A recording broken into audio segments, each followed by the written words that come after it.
Right. So we understand what exactly is a stockbroker and what is their role. But the second topic was how to choose a right stockbroker. So people have different need, and as per the need, you have to select your broker. As per your own wisdom and your own understanding about the market, their function, and their importance of a stockbroker, you have to go and freeze one stockbroker for you. So before we jump to the theoretical factor, let's just understand that what is the costing involved with a broker. So as I said, let's say you have 10 lakh rupees to invest. I'm taking a very good scenario. I mean, a scenario where there is enough revenue for a stockbroker. Average Indian will not come with 10 lakh rupees to invest. But let's say we have a person who have 10 lakh rupees to invest. He goes to a broker, and as we understood that there are full stack traditional brokers, and then you have brokers who are discounted brokers, something like Zerodha, something like in full stack ICICI Direct. So I'm not promoting here why I give these two names, because this is probably the largest stockbroker in the full stack side, and this is the largest or the biggest stockbroker on the discounted side. That's why I have taken this name. No offense, no love, no affection for any of them, or no recommendation for them. You have to decide yourself where you have to go, right? Apart from them, there are many, which again, as a supplement document, we will write on a broker, different broker comparison and all those stuff, and upload it also on our blog section, which we will send the link to you. Right. So out of these 10 lakh rupees, if you go to a discounted broker, he will say, I will charge you 0 rupees for, let's say you are going to invest for 3 years. So while buying and selling both, he will charge you 0 rupees, and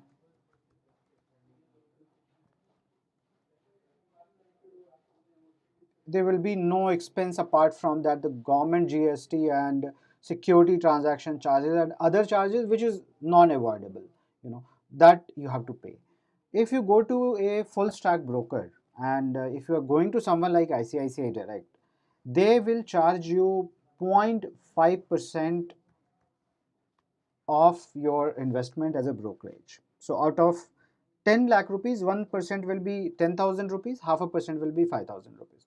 So on 5,000 rupees, they are going to charge GST as well. Here on 0 rupees brokerage, there will be no GST but other charges. On 5,000 rupees, there will be GST as well.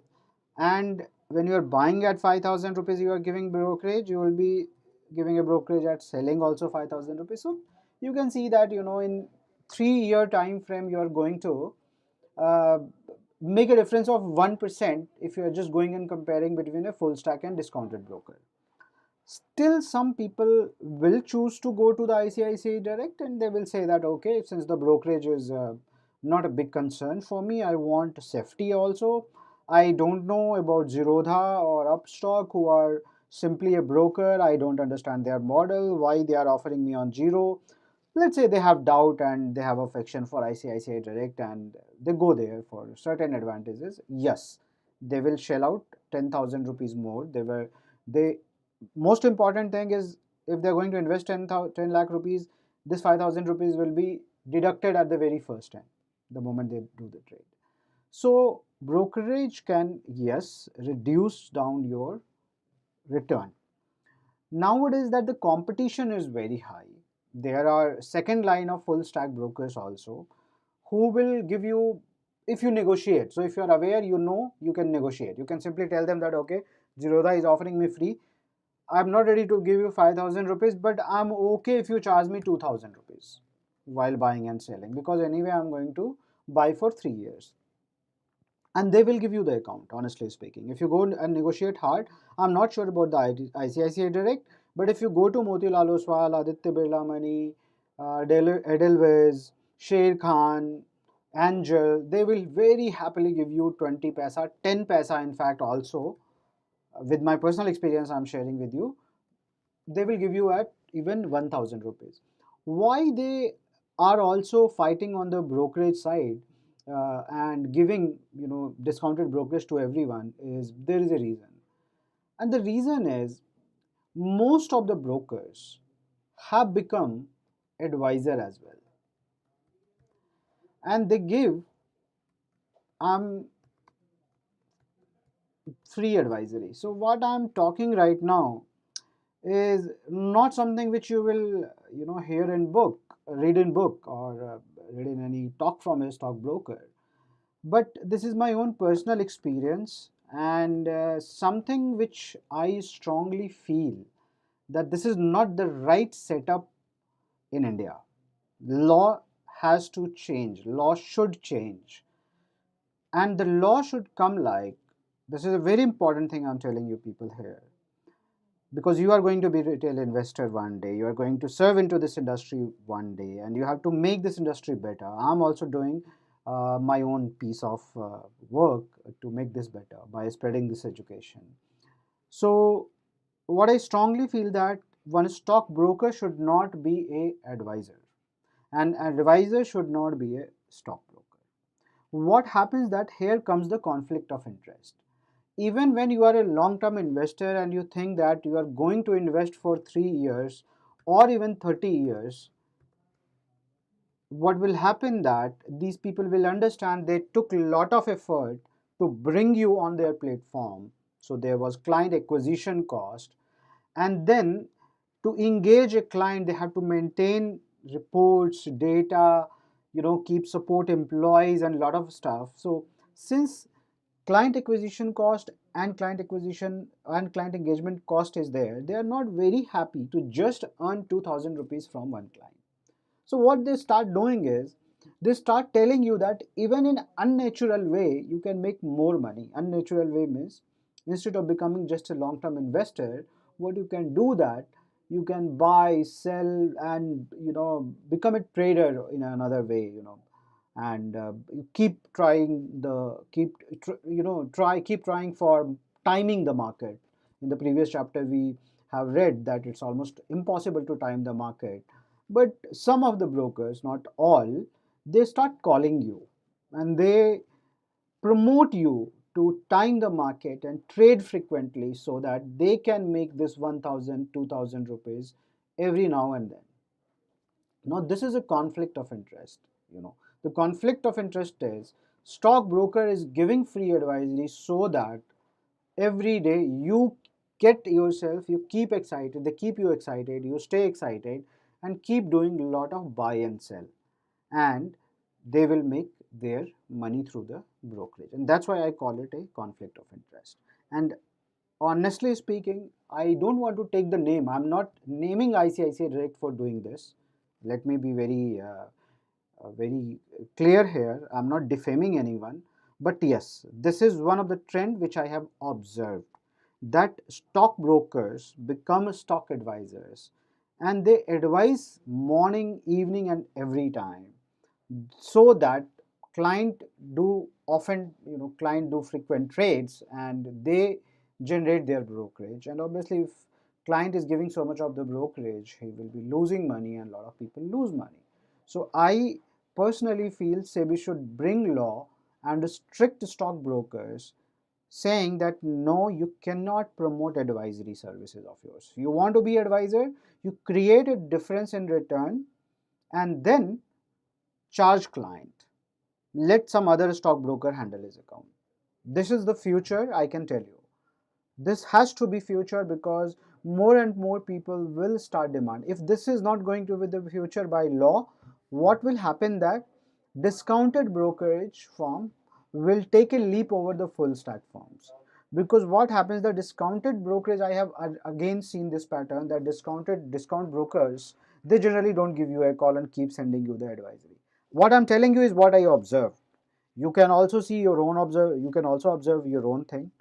So the very first advice here, when you are choosing your stockbroker, you make sure that they are not giving you unnecessary free unsolicited advice all the time.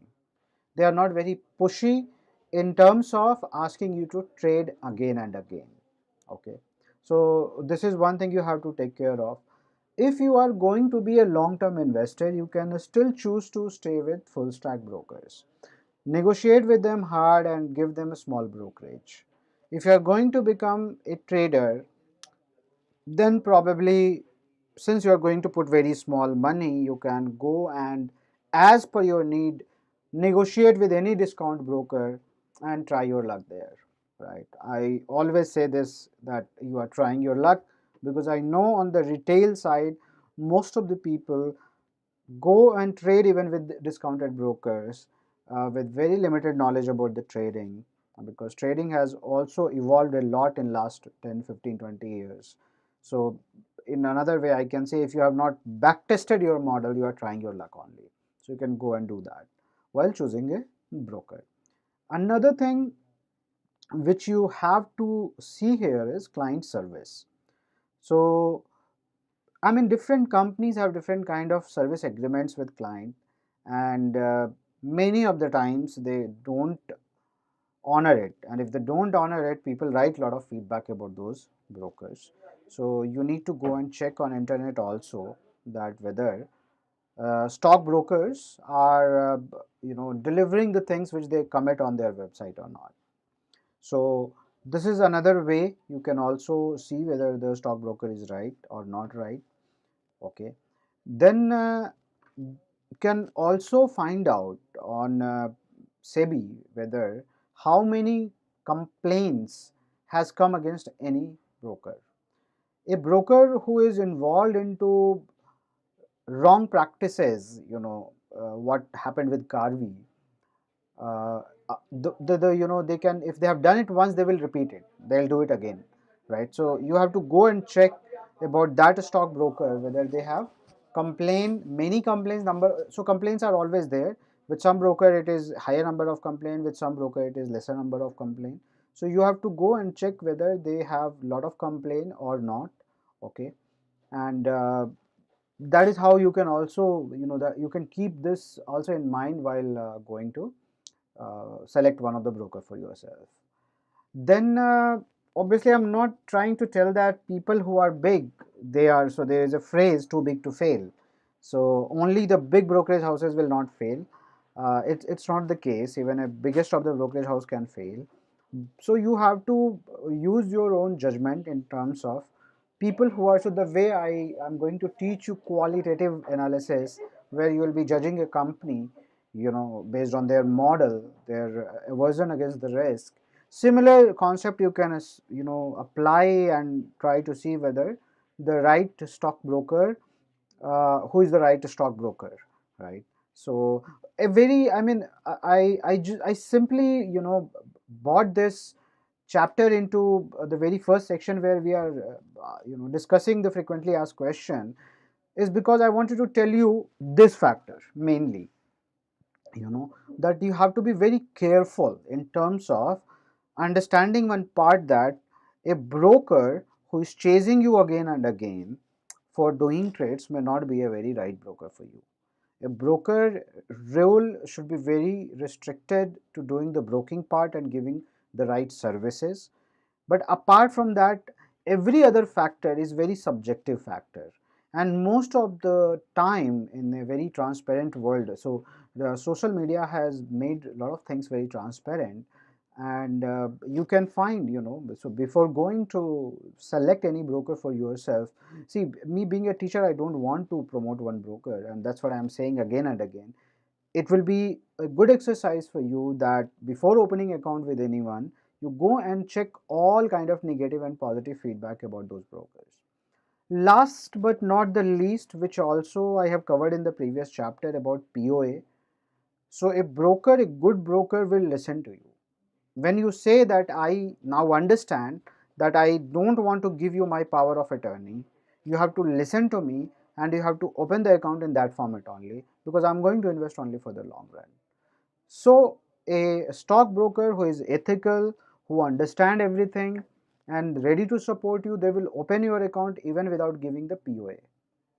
And then your money will be anyway very much secured, because the money will not lie with the broker for a very long run, right? So you deposited the money with the broker, and within 2 days you will get the share into your demat account. So you are not exposed if you have not signed the POA any kind of malpractices which is being done by the brokers in past, the stockbrokers in past, right? So this is it about the stock broker part. Instead of listening to other people or being motivated by other people, or being got motivated by some sales people, do a thorough research before opening your stockbroking account with any of the stockbroker. We'll see the rest of the things in the next chapter, which is the also going to be the last chapter of this frequently asked questions, which is module 1 of our course. Let's go to that now. Thank you.